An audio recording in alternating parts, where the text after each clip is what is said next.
Professor of Philosophy Bernard Reginster argues that the key to well-being isn't a new meditation routine or a tropical vacation. It is a willingness to ask tough questions about what defines a life well lived.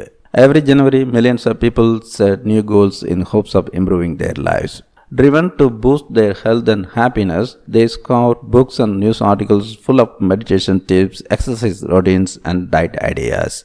For those who make New Year's resolutions, doctors and psychologists have become the ultimate experts.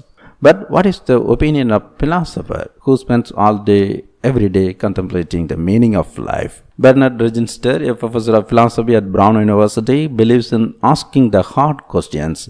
What is the mark of a life well lived? What is the difference between a happy life and a good life? He poses these questions to his students in courses like well-being and the psychology and philosophy of happiness. And he argues that if people can't answer these questions for themselves, they are unlikely to find satisfaction in any of those scientist-approved New Year's resolutions. After all, how can someone find happiness in any new habit if they haven't yet defined what happiness actually means to them? If you believe that what makes your life good is to experience as much pleasure as possible and you want to know how to maximize pleasure, there is no question that you will want to turn to research by empirical psychologists, Register said. But that question comes downstream from the fundamental questions of whether a pleasant life is a good life and what good even means. And those are questions for philosophers.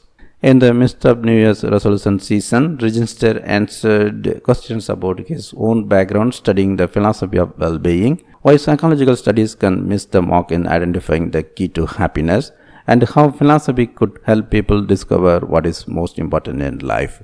To read his answers, find the link in the description of this video.